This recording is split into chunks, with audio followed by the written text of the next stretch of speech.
નમસ્કાર સાથીઓ, હું કૌશિક મકવાણા. આજે આપણે જે પ્રાથમિક સુવિધાઓ મળવી જોઈએ તેના વિશે ચર્ચા કરીશું.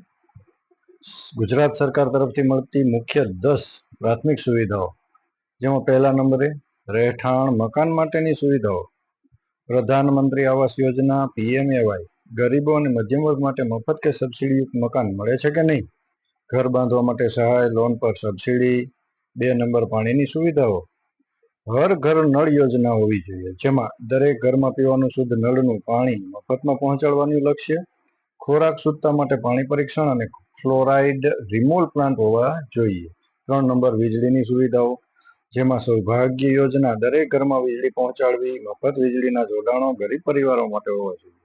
ગામડાઓમાં LED વિતરણ અને વીજ બચત અભિયાન હોવું જોઈએ. 4 નંબર માર્ગ અને પરિવહન સુવિધાઓ, જેમાં પ્રધાનમંત્રી ગ્રામ સડક યોજના દરેક ગામને પાકા રસ્તાથી જોડવું. બસ અને વાહન વ્યવસ્થા, ST બસ ગરીબોને ખાસ દરે મુસાફરી કરાવવી. Local train, metro, bike, ambulance જેવી સેવાઓ શહેરોમાં. 5 નંબરે આરોગ્ય સેવા.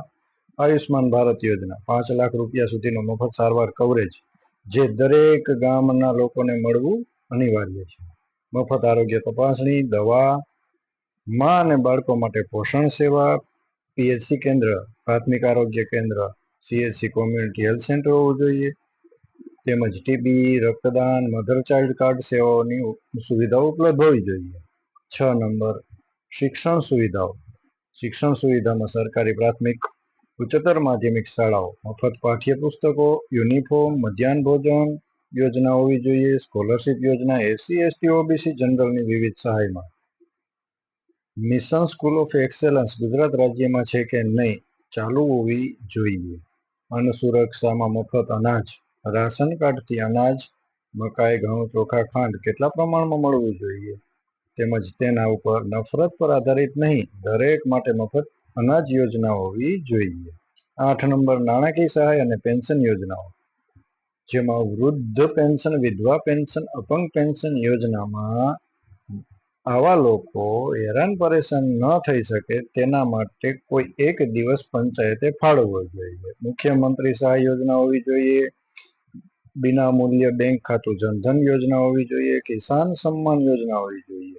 9 નંબર સ્વચ્છતા અને શૌચાલય ઉપર ચર્ચા કરીએ તો સ્વચ્છ ભારત મિશન અંતર્ગત શૌચાલય માટે સહાય, નગરપાલિકા તરફથી કચરો વેઠવાની કામગીરી, ગ્રામ્ય વિસ્તારમાં 100% શૌચાલય ઉપલબ્ધ કરવાની દિશામાં કામ કરવું જોઈએ.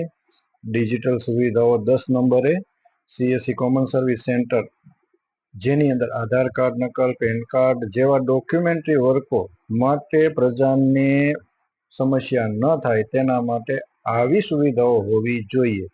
તો વિચારો મિત્રો, આ બધી સુવિધાઓ આપણે મળે છે કે કેમ? આ બધી સેવાઓના લાભ લેવા માટે હવે એક જ ઉપાય છે કે આમ આદમી પાર્ટી સાથે જોડાવવું.